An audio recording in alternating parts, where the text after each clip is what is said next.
So here we're trying to find our average value of this function on the interval 0 to 2. And we remember that our average value is equal to 1 over the length of the interval. So that's kind of the averaging part of that. And then from a to b of f of x dx.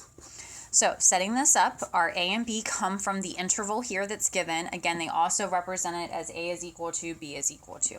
But really it's from the interval, so b is 2 and a is 0. So then from a to b, we have 0 to 2. And our f of x is the square root of 4 minus x squared dx.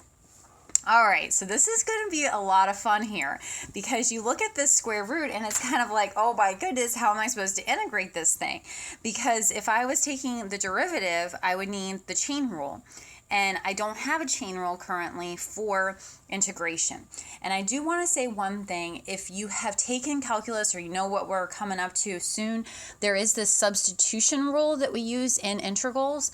But here's the thing. Even if you know about u substitution, this quote-unquote u substitution that we're going to talk about later isn't going to work here. So it doesn't work.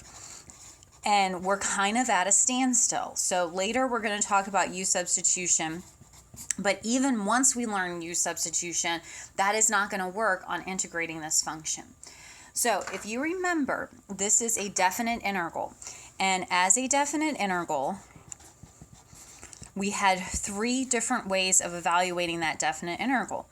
We had our first way, which was using the limit process that takes like 30 minutes. It's a lot of work. You have to go through the whole limit of the Riemann sum. And obviously, we don't really want to do that. That's kind of a last resort.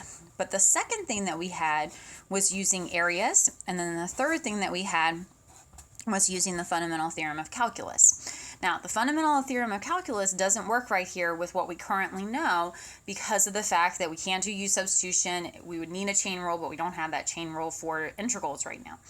So the limit process, we're kind of lazy. We don't want to go through the limit process. And so that leaves us with the question of, can we interpret this as this integrand as an area? So if you think about the integrand here, this y is equal to the square root of 4 minus x squared. Hopefully you're getting kind of a little better at this and evaluating what type of function graph that would look like. Because we talked about if you have a circle that is x squared plus y squared is equal to 4, and you solve for y, you are going to get plus or minus square root of 4 minus x squared. And so y is equal to the square root of 4 minus x squared is going to be the top half of a circle. So it's going to be the semicircle. And if you look at the original formula, this x squared plus y squared is equal to 4, that is centered at 0, 0, and it has a radius equal to the square root of this number, which is 2. So what we are looking at here when we integrate from 0 to 2 square root of 4 minus x squared dx, that is going to equal the top half of a semicircle that goes from 0 to 2. The semicircle has a radius, and I know my little semicircle doesn't look very cute, but the semicircle has a radius from 0 to 2, or has a radius of 2, but we are only integrating from 0 to 2. So because we are only integrating from 0 to 2, we actually have a quarter circle, and so its area will be pi times 2 squared over, and because we're looking at a quarter circle, it will be pi r squared over 4. So this gives us 4 over 4, those cancel, and we get pi as our evaluation using areas for this integral.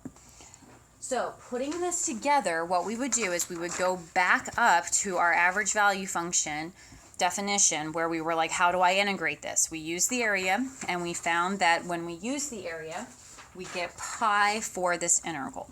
So this integral using areas evaluates to pi, and then we have times 1/2.